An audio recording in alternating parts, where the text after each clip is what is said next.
In October 1988, Peggy Carr, a 40-year-old waitress from the small town of Alturas, Florida, was working her regular shift at a restaurant when she thought she was having a heart attack.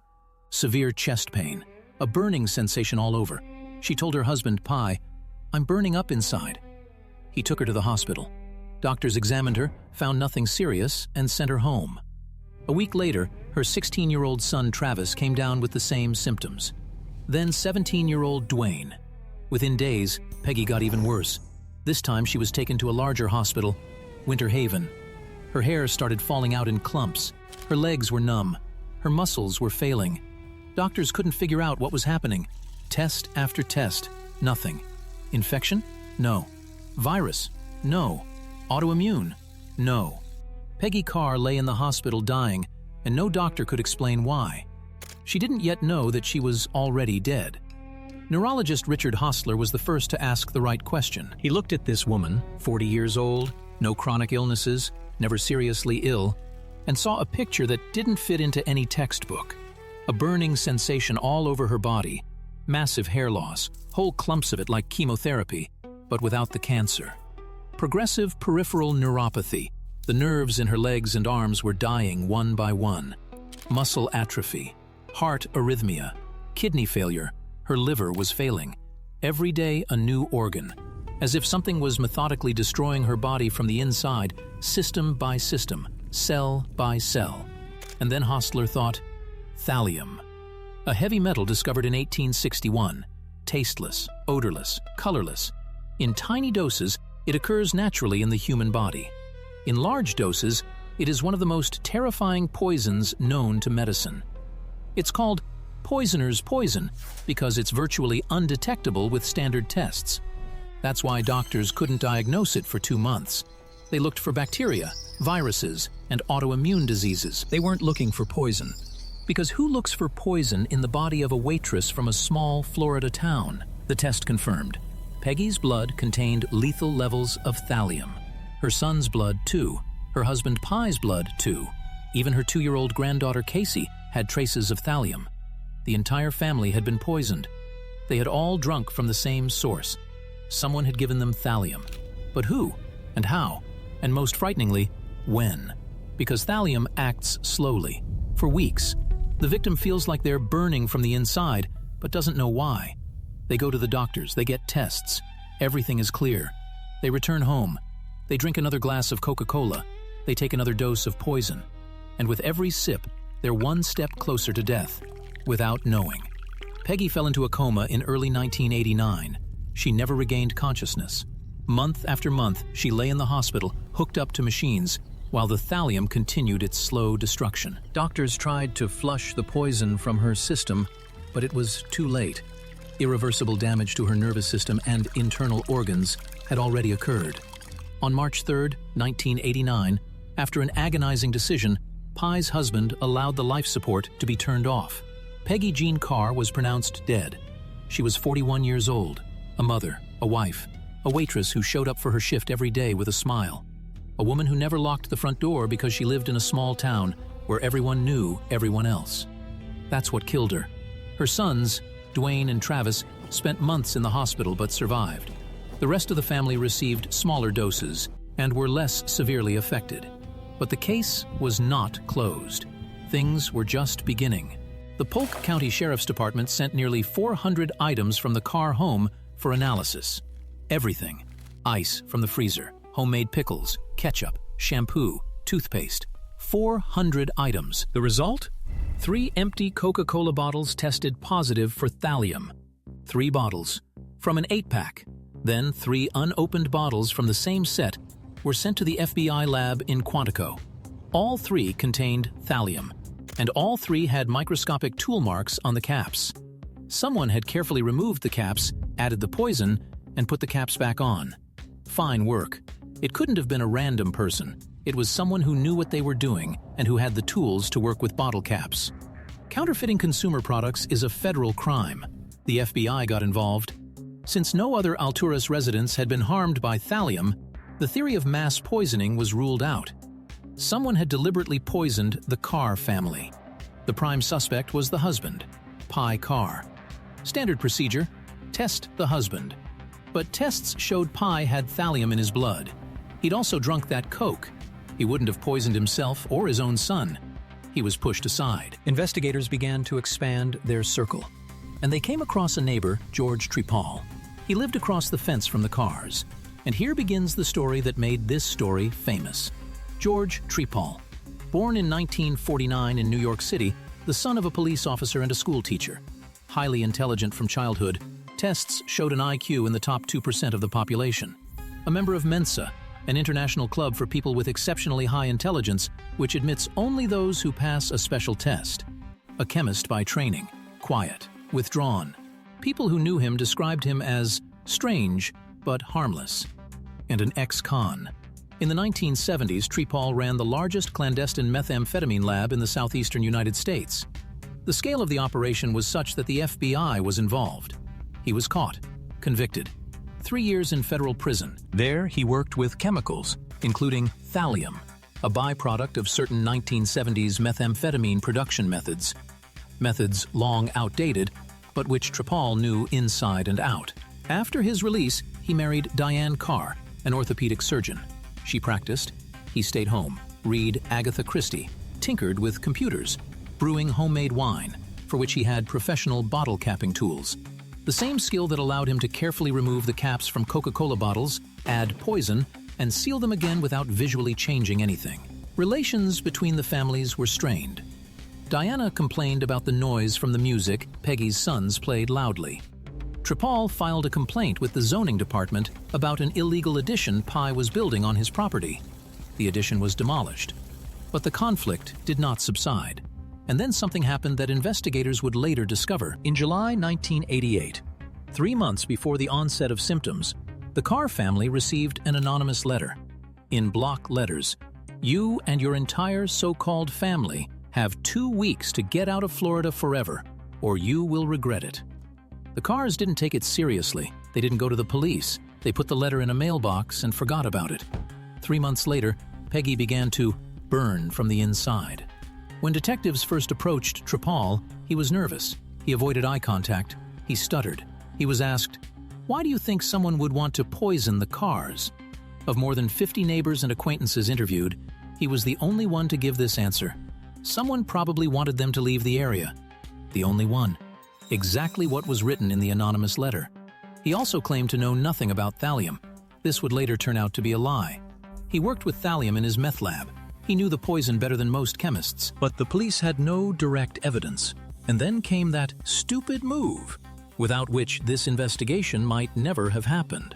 About a month after Peggy Carr's death, George Trepal and his wife Diane hosted Murder and Mystery, a themed party for Mensa members.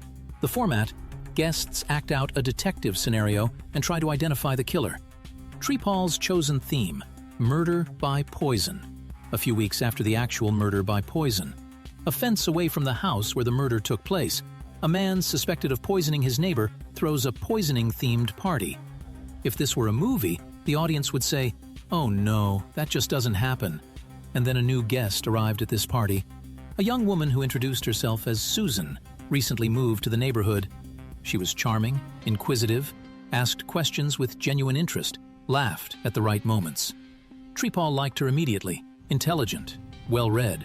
She didn't require Mensa membership, but she could hold a conversation at the level Trepal was accustomed to. They became friends. They began to communicate regularly. She visited their home, helped organize future parties, participated in discussions of detective scenarios, and had lunch with Trepal and Diane. She watched, she listened.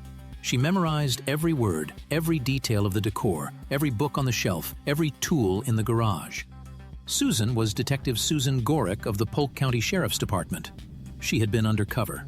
2 years, 730 days of pretending, 730 days of friendship with the man she suspected of murder. The operation was named Pale Horse, after Agatha Christie's novel The Pale Horse, in which thallium is the murder weapon. And here's another unsettling detail. Agatha Christie's The Pale Horse was prominently displayed in Trepal's living room. He didn't just know the novel, he apparently studied it. The operation lasted 2 years. For 2 years, Gorick pretended to be a family friend. For 2 years, she gathered information. The turning point came when the Trepals moved to Sebring, Florida.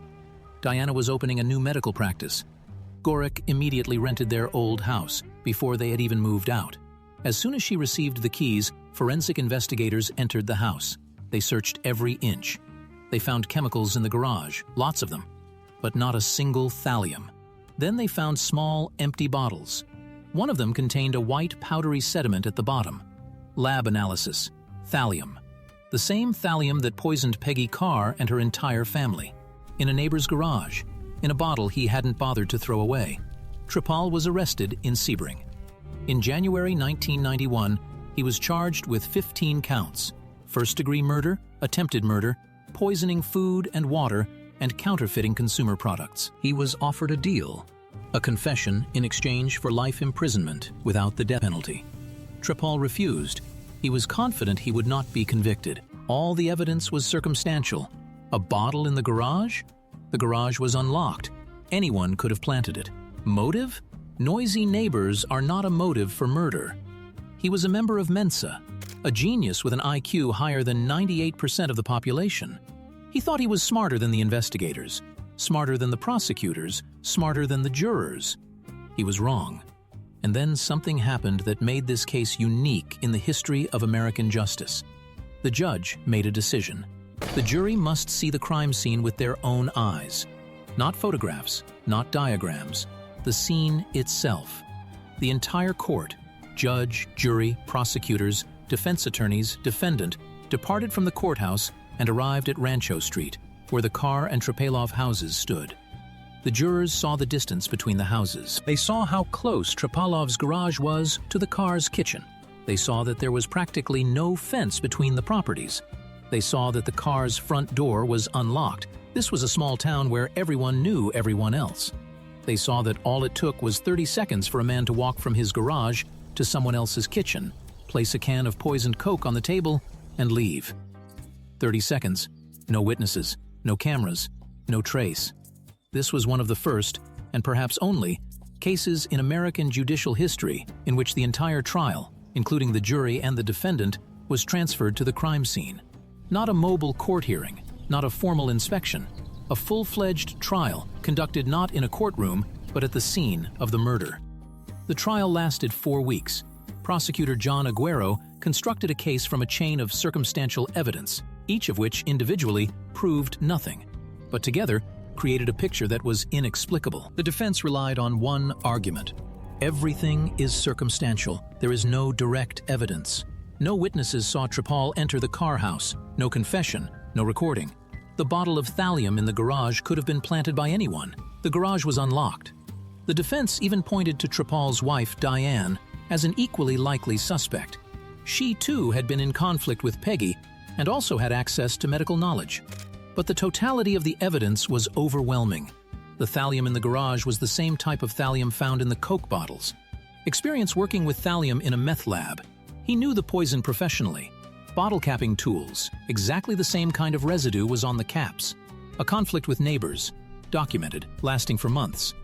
An anonymous letter threatening to "get out or you'll regret it" 3 months before the poisoning.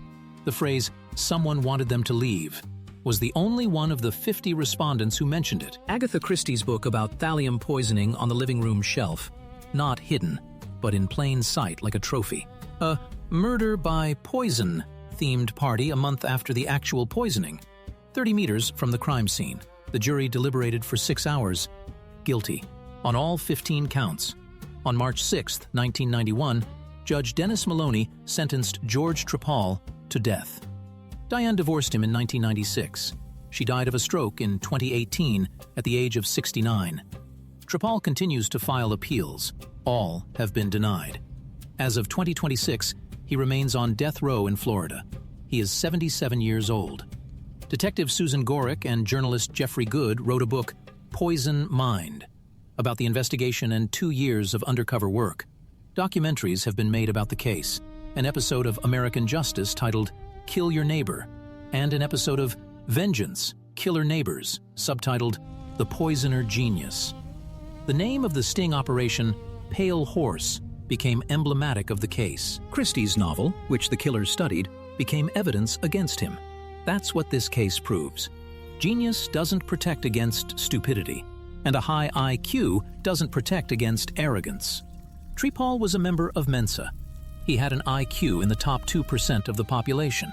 He knew chemistry better than most pharmacists. He studied toxicology firsthand, in his own meth lab. He read every Agatha Christie novel that featured poison and memorized the details. He prepared the poisoning perfectly, choosing a substance tasteless, odorless, and nearly undetectable by standard tests. He carefully opened the bottles, added thallium, and sealed them so completely that no trace was visible to the naked eye. He left no fingerprints, no witnesses, no notes, no DNA. By any measure, a flawless murder. And then he threw a murder by poison party across the fence from the house where his victim died. He kept a book on thallium poisoning in plain sight. He left a bottle of thallium residue in the unlocked garage. And he told the detectives something no one else in the 50 people interviewed said. Someone wanted them to leave. A genius who committed the perfect murder and failed on the small details because geniuses find it hardest to imagine that someone could be smarter than them. Peggy Carr died not knowing she was being murdered.